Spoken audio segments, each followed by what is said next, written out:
Welcome to Health and Wellness with Dr. Ed. I'm Dr. Edmund Sulkowski, and we have a wonderful show for you today. We have Dr. Rebecca Plute, and we're going to be discussing personal health care in general, and what that means to be in charge of your own health care. And we're going to move on after that conversation into something that's specific that Dr. Plute does in her practice with skin care. Welcome, Dr. Plute. Thank you, Ed. It's my pleasure to have you on Health and Wellness with Dr. Ed. It's a pleasure to be here. Your background is kind of interesting. You know, a lot of people get in the medical field, and I think some people may be motivated by money, let's say. There's a few of those. But most people that get in the medical profession have a different interest. What motivated you to get into the medical profession, become a physician? I think it's very purpose-driven. I love health, I love wellness, and when it comes to the things that afflict us and that we suffer from, I like to have impact there. I get a great deal of personal satisfaction about interacting with my patients. I get a tremendous amount of satisfaction when we win. So I think a lot of it just has to do with where do I find the value and what really lifts my spirit and makes me glad to be here. When you were a child, did you just happen to grow up and become a physician, or is it something that just kind of developed as you started to grow in age? Well, I grew up on a farm working with animals and stuff, so you do the birth to death. I remember when I was 12 years old, I was a big reader. I read constantly. And I read a short story, and it was about a physician's experience, and she was an oncologist, and I thought, wow, I would really love to do that. And then I got a little bit older, and I didn't have the confidence. I had a lot of questions. Can I really do that? Do I have the personal strengths required? Am I smart enough to do that? And I kind of thought, no, I'm not. So we all do that. So when I went to college, I started out as a liberal arts major, and I had a great math teacher and had taken an AP course and had these credits for Calc 1. So as I'm looking through all the majors and the minors in the books, you could only use Calc 1 credits as a set. You needed Calc 2, and I thought, well, I'll take Calc 2. And so when I did that, I was in class with all these engineers and pre-medicine majors. And as I was teaching them how to do the math in our study group, I thought, I can be a doctor. I was so excited. I'm like, oh my gosh, I know what I'm going to do with my life now. I'm going to be a doctor. Your undergraduate degree is from? Penn State. Penn State. And then you went on to the Medical College in Philadelphia? Yes, Medical College of Pennsylvania. It started out as the Women's Medical College. It eventually combined with Hahnemann, and now Drexel runs our medical school. So you were in the heart of Philadelphia there, and yes. Yeah, I took a year at Temple, so after I graduated from W&J, so I'm familiar with Philadelphia. Interesting place, you know.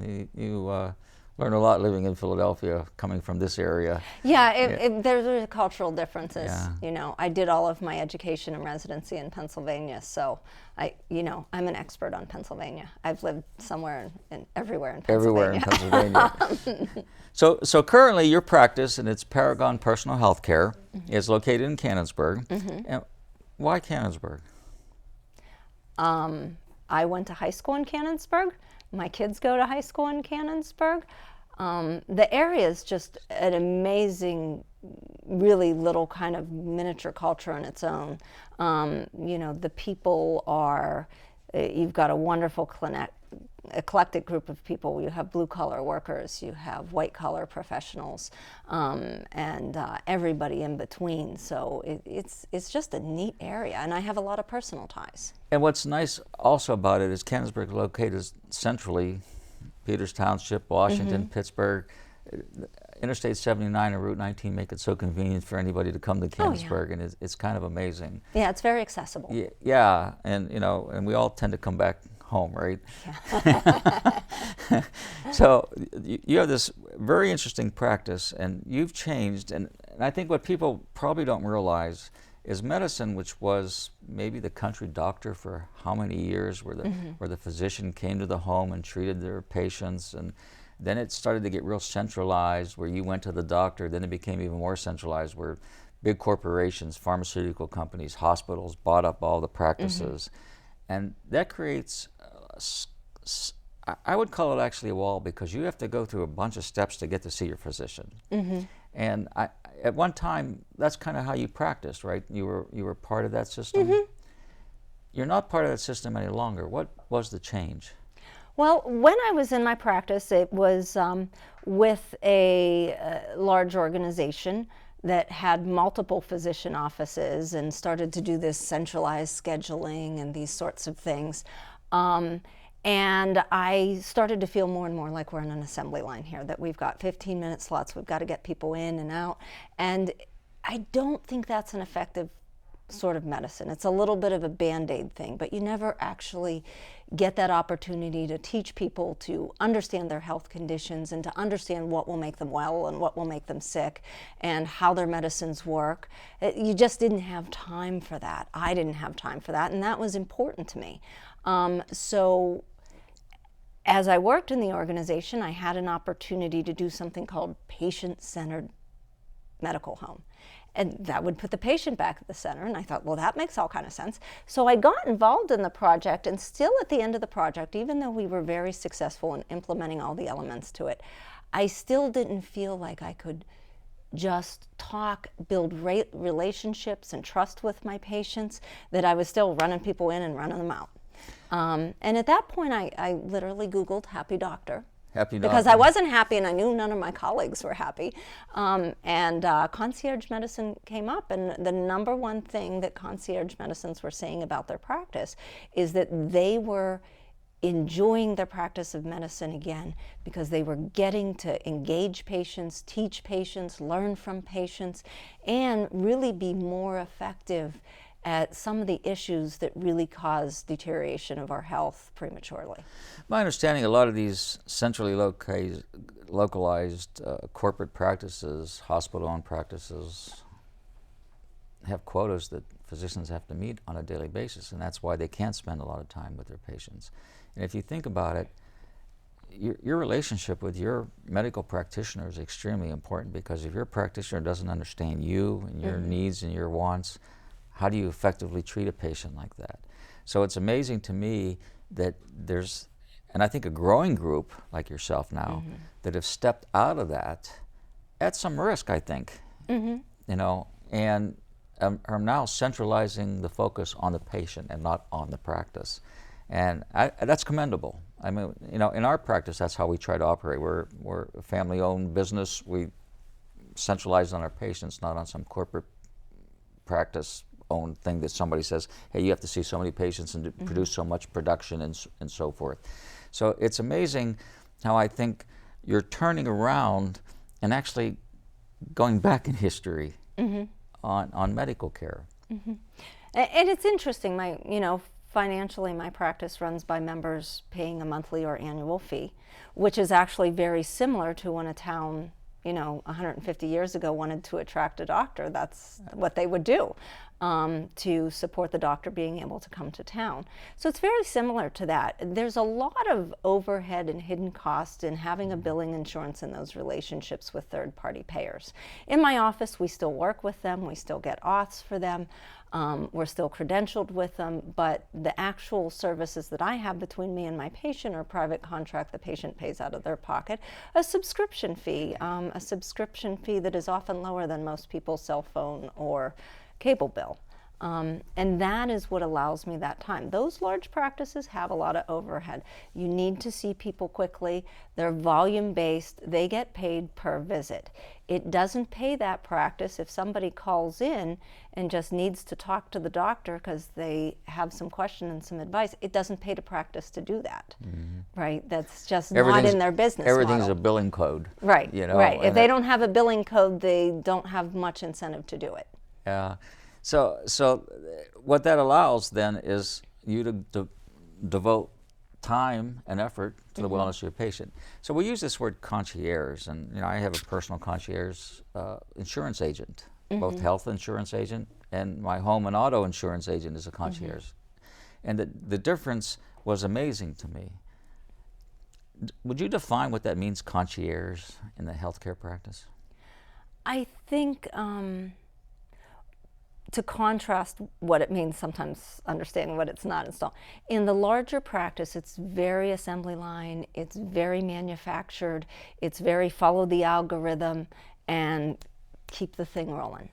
And that's kind of like shopping at Walmart, right? You have a lot of product. It's not necessarily the best top of the quality, but maybe it gets you by for what you want or what you need that day. Whereas Concierge is a very custom type process. I meet with the patient, have a personal interview with them. They talk about what their needs are. I talk about my philosophy of wellness and health and disease management, and we decide if we're a match. And if we're a match, then throughout our relationship, throughout that time that the patient is under my care, we continue to evolve that relationship. I'm very in touch, with what they need. I'm very accessible to them. So in your regular doctor's office that's large and multi-special, the doctor goes home at 5 o'clock. If he's on call, he keeps answering the phone. If he's not on call, one of his partners is answering the phone. And you go you through may have not even seen before. Right. Whereas all my patients can contact me after hours via my cell phone, via text, and they're going to get to talk to a doctor that knows them. And that makes a difference because somebody understands you. I know in our practice, there are some patients that just see my brother, some patients just see me, but we see a lot of patients mutually. And every morning before we have a huddle, and we review every patient that we're seeing that day so that we have an understanding of what's being done on that patient. And I think it makes such a difference for patient care and the end result. Yeah. And that's what I think Concierge medical care does. The end result is so much better because there's a personal understanding. So somebody calls up and says, Dr. Plute, I want to see you as my physician. What are the steps that we have to go through? They would call the office, and then they won't get a phone tree. They'll get a receptionist. Press 1, press 2, press 3. And then it disconnects you at the end. Right. Yeah. Right. And they will talk to my office manager, and they'll talk a little bit about the practice. They can go on the website and see what the prices are beforehand, because that's important. Does it fit your budget or not? That is important, and are you willing to invest that? And then if it seems like it could be a good fit, she'll schedule a personal interview. There's no charge for that personal interview. And we'll sit down and talk about it and see if it's a good match. Because finding a good doctor, because of the quality and the intimacy and the privacy of that relationship, it is very similar to finding a spouse or a business partner. It has to be somebody that you mesh with. It has to be somebody that you can share core values with. So I do think before there's a financial commitment involved, we have to see, will this relationship, does it have good potential to work well? Because even if there's a personality mismatch, that's not a good match. Yeah. Because you're not on the same page. Right. So there's a lot to that initial interview, I think, and getting to know each other. And so once you looked at it and you reviewed everything and you figured, okay, this is a good match. You're gonna be my physician. I'm gonna be your patient. What are the steps that you go through at that point? We then proceed where they can start telling me their full medical history, a little bit about their lifestyle, their choices in that lifestyle. Wait, does lifestyle lifestyle have any is association with health? There was a physician in 1200 AD, Maimonides, and he said, only 1 death in 1,000 is due to natural causes. The other 999 are all due to irrational living. Give us some examples. Irrational living. So if we go really far back in time, not having public sewage is irrational living, right, on the basis. Allowing violence. We can call that hygiene now. Right. Yeah. Allowing violence in your society. As a health risk to everybody, it's irrational. Smoking cigarettes, that's an irrational thing. Eating a diet that doesn't bring health, where what you're eating is completely separated from your awareness. Does this help my health or harm my health? That's irrational. Poor nutrition. Yeah, poor nutrition. I had an irrational day yesterday, so I take donuts every day to the office on Thursdays. It's just our thing. And I have celiac sprue. That is irrational. That's irrational. So I know that if I eat one of those donuts, I'm going to be miserable later on. Mm-hmm. And with me, it's a very short time. I was irrational yesterday. Yeah. And I suffered the effects of it. And that's what you're talking about. We know we shouldn't be doing these things, but we do them anyhow sometimes. Right. Every once in a while, I call those insults. Every once in a while you do an insult, it's okay. If you repeatedly do that insult, that's when you create issues. Yeah. Right. There's a difference, because even when it comes to, when I'm working with somebody on their diet issue, I don't believe in the I can't diets where I can't have this, I can't have that, I can't have that, right? Because like the word can't just makes people depressed, angry, and miserable, right? It's just not a great word to have to say to yourself over and over again. So when we talk about diets, I don't think there's any really bad foods out there. I just think that, again, in the ordering of it, what makes sense? A little bit of creme brulee makes sense every now and then. But vegetables make sense every day. So there's the balance, there's the moderation. As you said, our habits dictate our health much more than,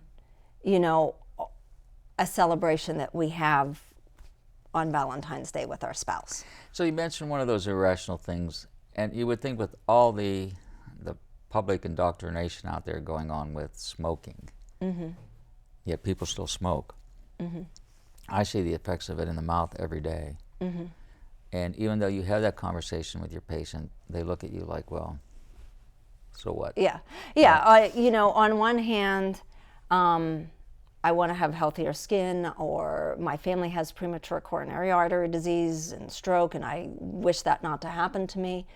But I really enjoy smoking. So there's a conflict there. There's a discrepancy between what they're pursuing. And when it comes to addictive substances, and I think sugars are addictive Extremely substances. Addictive. Well, it gives you the same high as cocaine, works on the same receptor sites. It's interesting. Or alcohol or tobacco. Those are addictive substances. They draw you in. When I used to smoke, I'll confess, one of the reasons that I quit smoking is because it was a discrepancy against the kind of health that I would like to have and what it was actually going to give me. And I used to think that it was a stress reliever for me. And one of the last days I ever smoked in my life, I was having a morning, and one of the medical assistants needed this, and one of the receptions needed this, and I saw on the computer that all these tasks were blowing up, and I was like, oh, I'm so stressed, I need to go out and have a cigarette. I finished my cigarette, and I started to consider what I needed to come back and do, and what I realized is none of those things were stressful. In fact, several of them were things that I actually enjoyed doing. And I thought, why did I feel stressed? Because I'm addicted to cigarettes. I craved a cigarette. I'm trying to quit cigarettes because I realize it's no good for my health. So I needed to blow up this whole, turn all these little molehills into big mountains. And I'm like, I had more stress because I craved a cigarette than any cigarette ever relieved any stress in my whole life. And so when I'm working with somebody that is struggling with this sort of thing, we start to try to tease out, is it really doing for you? Because smoking can be enjoyable. And when I was young and trying to focus and pretty ignorant of what was happening, I would be like, yeah, I'd feel better after a cigarette. But then as I got wiser and saw that, the cumulative effect of 1,000 cigarettes looks pretty stressful, right? Well, not being able to breathe is a lot of stress. We don't want that. What's interesting is I noticed staff that smoke are always the ones that are out with a cold. They call off the most. So there has to be some major association between smoking and the damage it does to your lungs or your immune system and so forth. So it always surprises me. I would think like when I see kids, young people smoking, how did that happen? Yeah. How did you get hooked onto that? Oh, do you have to ask that? That's kind of personal. I wasn't asking you. No, I was just saying. I'm going to tell you though. I was just saying kids in general, but if you want to answer that. I was in that math experience teaching these really smart people Like, we're all learning together. And there was a boy I liked, and he smoked, and I started smoking so that I could have an excuse to go out in the stairwell and flirt, socialize. right?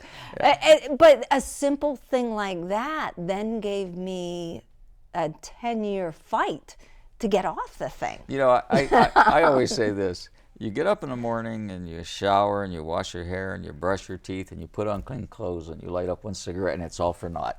Yeah. You know, and that alone would, you know, I fortunately never had that happen. I did one time. I think every kid lights up a cigarette here and there, you know.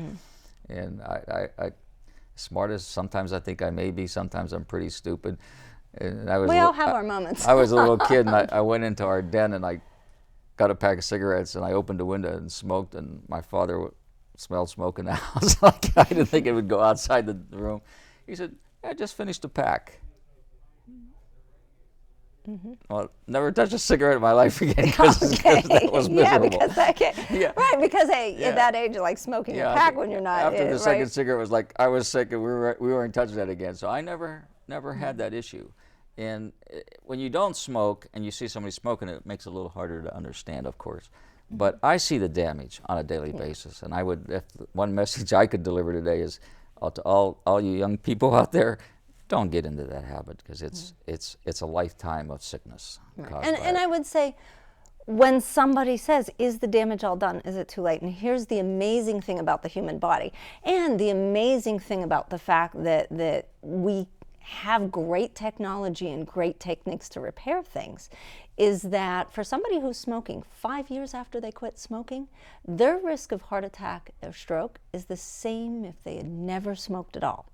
And you've seen somebody like me come to your office for dental care. You quit smoking, you clean those teeth up, and those gums and everything are going to start to heal. And the sooner you do it, the better, right? And then that's part of the skin services I offer. Well, full disclosure, Dr. Plute is a patient of mine. I'm a patient of Dr. Plute's. So we probably should have started out with that. But you know, we have professional respect for each other. We only go to the best. Yeah, there you go. I like that. But your heart and your focus on medical care is on wellness. And it's not just, you know, what I call Frankenstein medicine. I think we've had this conversation where, you know, we're taught cut it away, sew it back on, or suppress it, and that's what how Frankenstein was made. So 30 years ago, when I started lecturing nationally, I coined that phrase. So if anybody else is using it, that's mine. Okay. But I call that Frankenstein medicine for those reasons. When I went through my own healthcare crisis, and I learned myself how to rebuild my body and what wellness was about and what nutrition was about, and supplementation and stopping those bad habits and so forth, I really learned what healthcare was. And patients will come to my office and I'll see things and I'll say, well, you're low on vitamin B12, or I'll see on their medical list, you're taking vitamin D3, which is a big thing now. Which should be a big thing, but they're not taking vitamin K2, and you need vitamin K2 as a carrier and for a number of reasons. I'll throw that in, and they're like very appreciative because they're not getting that information, and that's the whole wellness, and I think you do that in your office as well. Yeah, and I think that was one of the shortcomings that I found, you know, again, when those appointments are limited to a 15-minute slot, it really takes away opportunity to have people, and people get excited. They get, you know, people love to learn, and it's a powerful endorphin. It's a powerful antidepressant and anti-anxiety. When you feel empowered with new knowledge about how the body works, why the body works, the fact that, you know, some things we take as aging. Yeah, aging is there. We can't avoid it, but we can do it well. You know, I recently, and things that I've learned from my youth. I was going to quit smoking by myself. You know what? It was really helpful to have a mentor. It was really helpful to learn more. So my newest engagement is I've started working with a personal trainer, Natalie Friend, just wonderful, very in tune with where my body is and what it needs, and just to feel, you know, what some of I thought might be irreversible muscle, you know, strength loss returning. It's exciting. It's exciting. So when we learn new things about our health and how our body, I mean, this is our vehicle. Like, this is where we get to where we're going. Having a great body and a healthy mind and literally straightening out our thinking and engaging our body in health ways turns it back into a low maintenance vehicle. And then you can really pursue the things that are important to you. We're going to age, we're going to get older, but we want to do it in a health-based situation. So we want to support our bodies, support our nutrition. Our body's designed to heal and repair itself. Yeah, and it's phenomenal how it does that. A little bit of care to the body goes a long way. Even if you're a little bit of abusive, it still can overcome it. You know, and I think that's the future of healthcare. You know, is education. Through education and knowledge, you become empowered. And I always say this: I don't think that you, a physician, or me as a dentist, should be in charge of anybody's health care. We're here to educate. That's what the term doctor in front of our names means, teacher. Yeah, doctor is teacher. And then we have specialties to help enforce that. And once you learn, you're empowered. You're in charge. And I think that's the future of healthcare. Yeah. Well, and that's very much part of my philosophy of medicine. I'm somebody's advisor. They come to me and I assess where their knowledge base is and help them improve that knowledge base.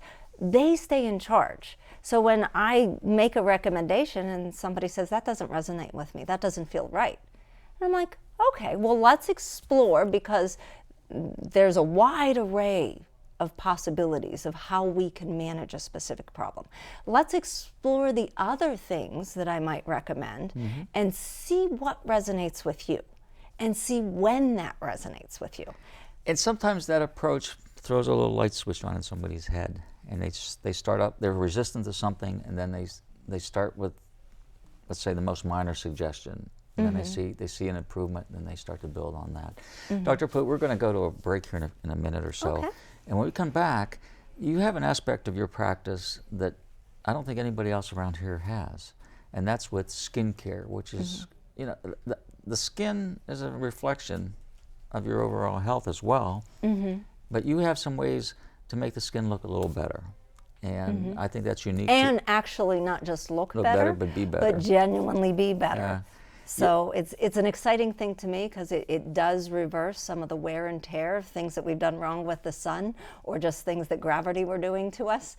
And it's actually, you know, the things that we offer are very revitalizing, very healthy, very works with the body's natural repair mechanisms, which is different than covering it up or injecting it or something like that. Works with the body's natural repair mechanisms to really undo a lot of the damage here of, you know, living on planet Earth. Yeah, or abusing ourselves with things that we do.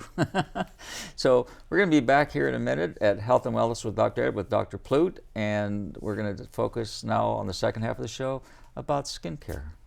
We'll see you in a moment.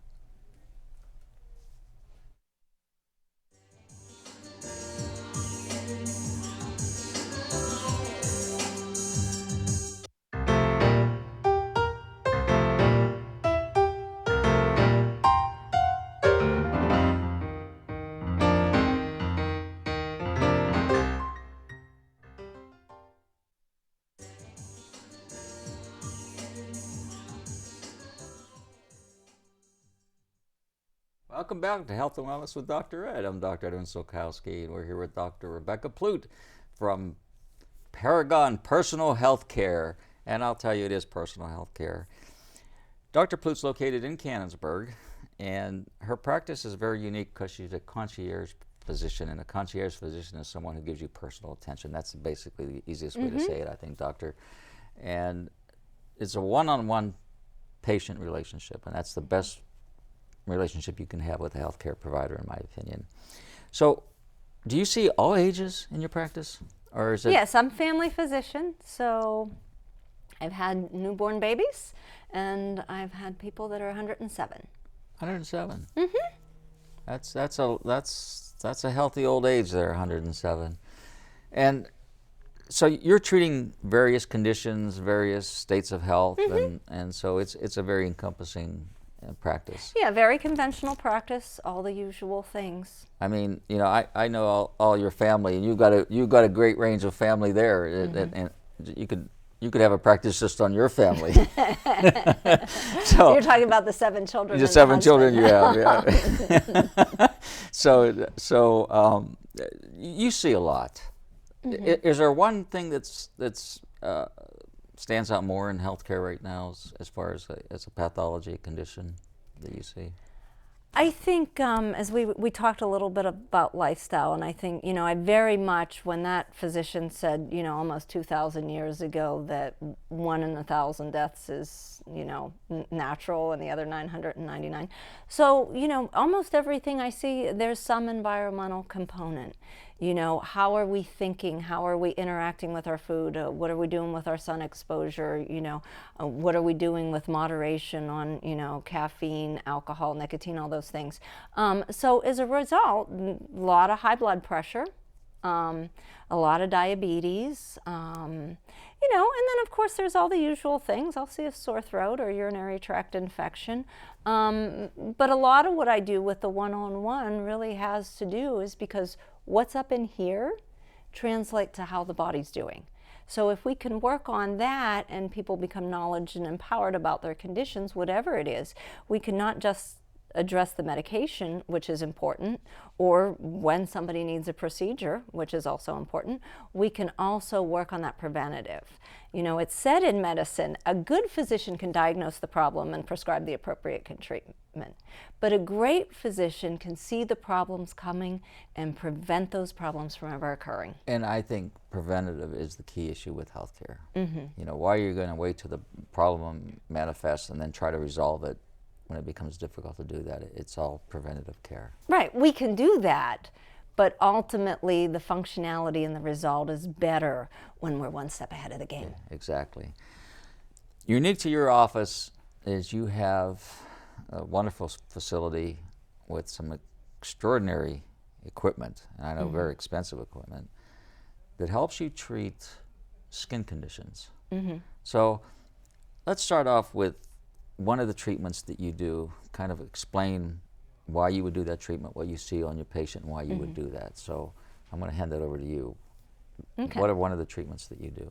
Well, if you don't mind, I'm going to talk a little bit about why we started these treatments. There you go. Right? Okay, yeah. I noticed when we're getting healthier that part of getting healthier is feeling and looking healthier, right? When we can get up in the morning and be pleased because we've got a little bit more tone from the exercise program we started, or we're on the right path with a diet and we can see that we're, you know, being successful there, that visual cue that I am feeling well, doing well becomes really important. One of the first things we do every morning when we wake up is we look at our face in the mirror. And hopefully brush your teeth at that time. And hopefully brush your teeth, right? Yeah. And when we can smile at ourselves and our teeth are gleaming and well tended and we like how our skin looks, our whole day is going to go better. And in fact, our ability to stick with the things that we know are bringing success in our life is going to be better too. So starting out in that mirror is really important. Well, you're making happy hormones. Yeah, right? Making the happy endorphins, yeah, right? Exactly. So it is good to like what we see in the morning. And that has a lot to do with the skin that we're in. As I learn more about this, I also learned there is some fabulous technology out there, you know, not previously available, that should be accessible to everybody. And we didn't have that. You know, one of my rewards for somebody in my practice when they quit smoking is for 6 months is to give them a skin treatment, because you can undo so much damage. Or when somebody makes that commitment to say, I'm not going to the tanning beds anymore, right? Well, you can start to undo the damage and accelerate that. People don't realize that the heat and the chemicals in the smoke as you're smoking damage your skin. Yeah. People don't make that association. Yeah, it constricts the blood supply, and a constricted blood supply leads to a thinner dermis, more wrinkles, more discolorations, more susceptibility to damage from the environment. Texture and everything. Yeah. Yeah, so you would think that not to be the case, because smoking is whatever, but you're focusing it right here. Yeah, and it's some pretty toxic stuff. Yeah. right? So when it comes to skin health and what we see as healthy and what is healthy, because, right, it's so nice when what things appear to be are actually what they are. The thing that makes skin look what we often call youthful, but I think more important than pursuing youth is pursuing vitality, because youth only happens in youth. When things look younger, what we actually should be saying is it's more vital, right? Right. It's fresher. So things that help us see that is the clarity and tones of the skin. Over time, the sun bakes us unevenly. Even when we're just drying, the one side of our face will be darker than the other and have more sun damage. And the pigment gets irregular. So one of the services that we offer is IPL. It will even that pigment out. What's IPL stand for? Intense pulse light. Okay, that sounds a little intimidating. What exactly is that? So an intense pulse light laser will be a light in a very specific color spectrum. The one that we use for the face is kind of a yellow-green. And the color of the light and the spectrum that it covers is picked on what it's going to target. Or intense pulse light, we have a couple different ones, but the main one that does this skin part that we want to talk about is in that green-yellow spectrum, which is best absorbed by reds and browns in the skin. So if you have broken red blood vessels from rosacea, or you have solar sunspots, the browning of the nose that can happen, as we age over time. This intense pulse light is so bright that those darker pigments absorb it, just like a black t-shirt in the sun, and it cooks them. Mm-hmm. Which is a little uncomfortable. We numb our patients up or our clients up for that, to make it, as nice of an experience as you can. So you don't numb with the needle, you numb with a cream. Topical. Topical. Yes, topical numbing agent. Much the same topical that I use in dentistry before I give an injection. Exactly, Yeah. exactly. So we soften that. Everything we do in the skin is we just soften it, we're gentle with it. We encourage the circulation to the skin. When you take off some of this brown uneven pigment, that also reduces the risk of basal cell cancer later on. So we try to do everything that we does good. And in addition to that, that light, very pure, very specific spectrum, has no UV in it. It also creates some heat to the skin, which then does like a very minor level of damage, kind of like pruning a fruit tree to get to produce more. And then that gets the collagen and the elastin going a little bit too. Okay, I had mentioned early in the first half of the show that you were a patient of mine and I'm a patient of yours. Mm-hmm. And we talked about, I had some dark spots over here. Now, I don't call myself a sun worshiper because you'll never see me lying beside the pool soaking up the sun, but you'll see me in the sun. I lived in Arizona. I was in the sun all day long. Mountain biking, driving in a convertible, car with a sunroof was always open. I've always been somebody that's wanted to be outdoors, riding a mountain bike, doing whatever. So I had some skin damage over here, and I had these dark spots over here. Mm-hmm. And we talked about it, and I came in, and I had this treatment that you're talking about. Mm-hmm. And the dark spots are gone. Yes. So what actually happened? I know that they got a little worse after the treatment. Mm-hmm. And I was glad I was wearing my mask. But about a week later, they kind of fell off. Mm-hmm. So what was all that about? So the cells in your skin that were damaged were overproducing some pigment in that area. So melanin. Some melanin. And some of the other pigments, there's kind of a range of them that left in the skin. So they're overproducing a little bit. So once they were damaged, they're constantly doing this. So once I had the initial damage done, and it's funny because it's always on the side that you drive, or, as you mentioned. Yeah. Yeah. And I didn't really have a lot over here, but over here I did. Mm-hmm. And so they're staying in that damaged state, basically. Right. Yeah. Right. So the ones that are actually producing that, because our skin is in layers. Most of what we see is cells that have already died. That's the hard outer part. And underneath, there's a very fine, nice layer. Oh, I'm so sorry about that. Physician's always on call. Yeah. Actually, that's just an alarm. It's not a call. I have my staff is taking my calls right now. But The bottommost layer is the living vital layer. And if a cell is damaged in that, it's just going to keep producing damaged stuff, and that's going to rise up through your skin as its kind of daughter dead cells and eventually peel off. So that light penetrates to that deeper layer of skin and toasts those cells. It cooks them because they have a higher pigment. They absorb that light, and we're very careful. There's some things built into this technology on how we damage the dark parts of the skin without damaging the lighter parts. So it's of the very skin. controlled and all computerized. And so forth. It's very precisely calibrated. We're very specifically targeting what we want to target and leaving alone what we don't want to target. But we cook them, so you'll produce less. Now, we may not cook all of them. Some damaged cells may be in a state of sleeping, and if they're not actively dividing and doing things, it's not going to get them. And in your first treatment, we're going to be pretty conservative, be willing to risk leaving some stuff behind so we don't burn or blister you. And again, there's other companies that do that, but I think the advantage of having physician supervision when you're having these kind of procedures done is because, like all other medicines, in the right amount, it's a medicine, it produces healing. In the wrong amount, it's toxic. Yeah, So we have to be very specific about where we are.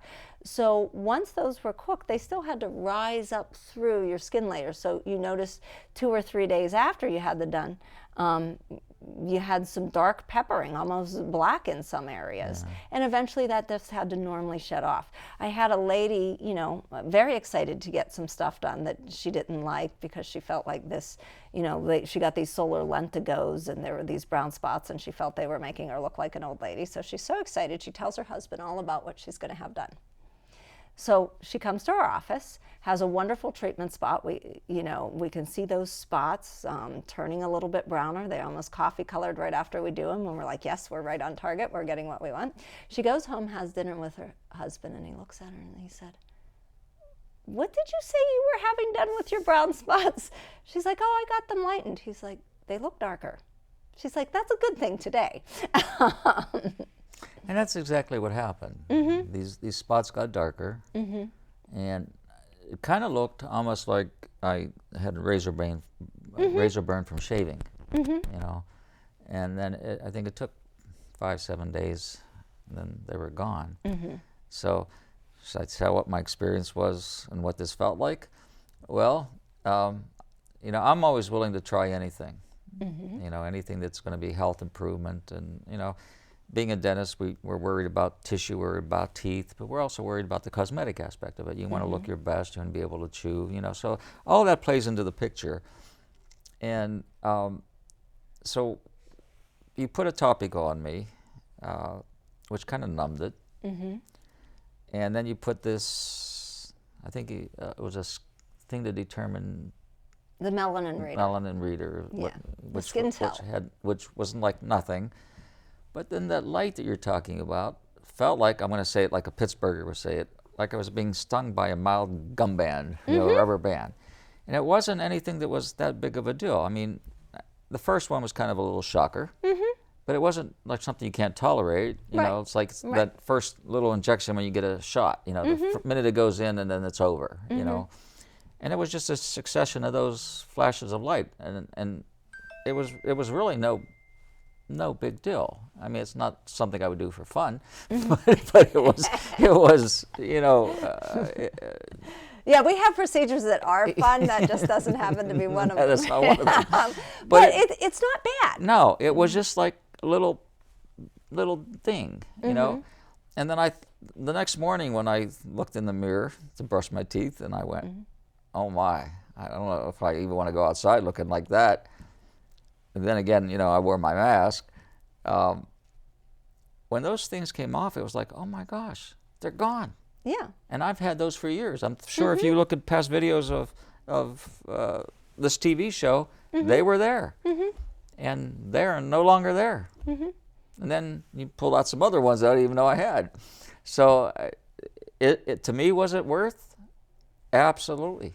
And then people began to tell me, your skin looks fresh.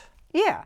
Well, for an old man, I think that looks great. Yeah. Well, I think the thing is that's an interesting thing about health is people noticed healthiness. People actually get happier when, you know, it's kind of a funny thing. When you look at somebody who, you know, especially, we keep coming back to that topic of smoking maybe more than we should, but right, there's that grayness to the skin, and it almost gives you an uncomfortable feeling to look at it.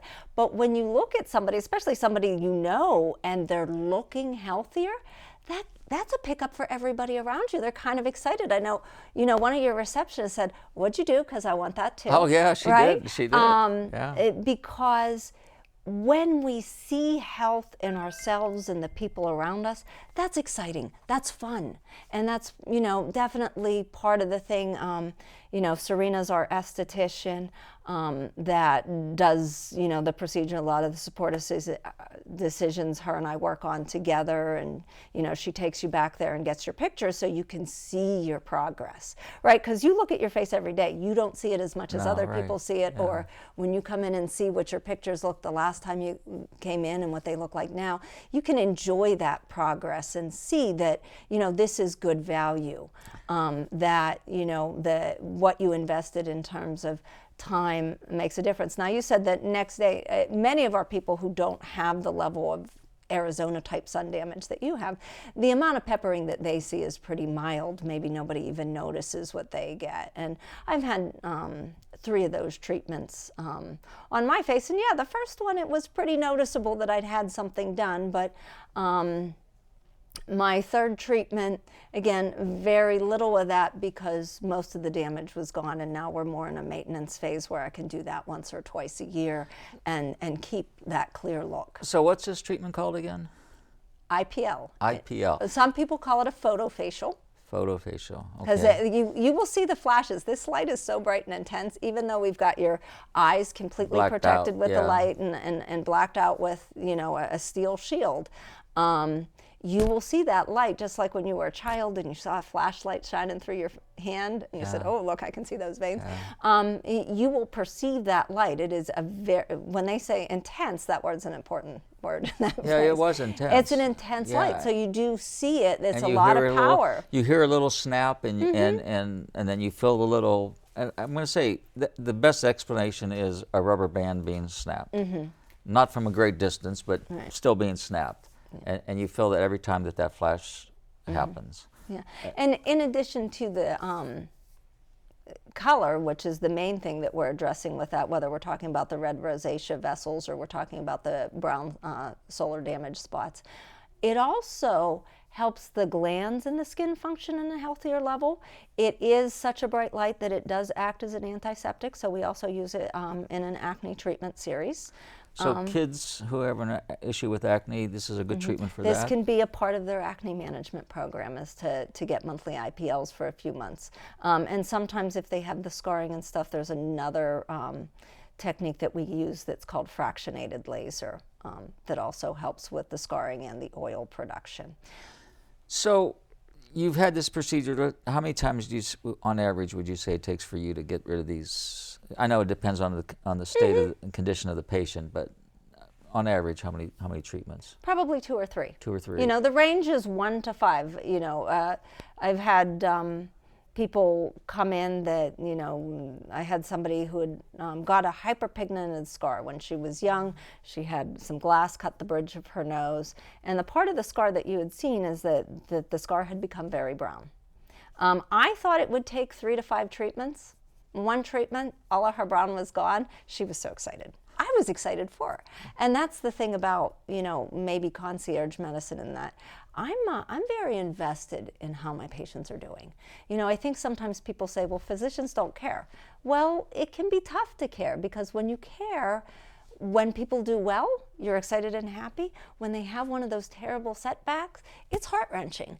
And, you know, so I think, you know, in me, because I also do hospice and end-of-life care as part of some of my practice, some of what I do is sad. So this skin thing is almost all fun. Yeah. Like, it's exciting for people to say, oh my gosh, I'm getting these compliments. I feel good about myself. I had this one little scar, and that's what I saw when I looked in the mirror, and I wasn't seeing me. Well, I saw the improvement, like I say, and I'm actually having another treatment next Friday. And we're excited to have curious, you there. I'm curious to see what happens there, you know. because when I lived in Arizona, I hiked every single day in mountains, so I was exposed to that intense sunlight on a daily basis. If I wasn't hiking, I was riding my mountain bike out in the desert. Yeah. So there was a lot of damage there, and personally, I've seen that improvement. So that IPL is one treatment for those reasons. What are some of the other treatments you do there? Because you have different machines that do different things. Okay. So we also have radio frequency skin tightening. It's called the Temp Shore. It can be used on the face or other parts of the body. And it goes, it warms the dermis with the radio frequency to a temperature of about 102 to 104 degrees. Now this is where we get into the exciting medicine kind of geeky stuff that I love, right? Because that temperature range is the temperature range that tells the skin that it's time to fix something. So it increases the blood flow in the circulation. You get all these brand new healthy blood vessels coming in, and the fibroblasts that lay down the collagen and elastin, which is when you cut your skin, cross-links and pulls everything back together, they get busy. They break down old, disordered, wrinkled, and they start to lay down nice, proper sheets of collagen and elastin. And just like if you've ever heard that it takes a scar 6 months to heal, if you come in and get you one temperature, it's like getting a hot stone massage. We do each section of the face. We even do, the first time you come in, we do one half of the face first. So, and then you can see what it's doing to the skin and how the skin is loving getting warmed and massaged like that. So you don't do half the face and dismiss the patient. You finish it because that would look a little lopsided, right? Right, because you can literally see the eyebrow comes back up to its more natural position because gravity, it takes our eyes down. We look a little more dark and shadowed through time. So it lifts that back up a little bit. Typically a treatment of 3 to 5 of these temp shores will get you over 1 millimeter of lift in your eyebrow and open your eye a little bit wider. Take care of these crow's feet. That closes over as time goes on. And that's gravity and that's laxity. So this addresses that looser laxity, and the FDA indicates it for mild to moderate wrinkling. The deeper wrinkling, it's not going to get rid of it, but we don't necessarily want to get rid of our lines of expression. I'm good with softening them. And again, having people see that maybe I'm a little, you don't want to look like you're plastic. Right. I think people have all seen some of these celebrities that have had things overdone and they don't look even human anymore. You know what I mean? And that's not what this is about. Right. I love that we're all made to look distinctly different. We have our own face, and it's a beautiful face. So I don't want to take away anybody's natural beauty, but if there's something like some lines or aging in time that is having them not be able to enjoy their appearance the way they should, do I want to soften that up and make the skin look healthier and, eliminate those lines where we can? Absolutely. And that's the thing. When people get this temperature done, nobody knows that they had a procedure done, right? The comments that they'll get is, wow, what are you doing? What's cream are you using? Because your skin is glowing. It looks great. Or you're aging well. I love that. Somebody looked at me one day, mid-conversation, we're having lunch together. I haven't seen her in 6 months. And all of a sudden she looks at me and she's like, you're aging really well. And I'm like, oh, I love that you said that. You're my best friend forever now. So how often do you do those?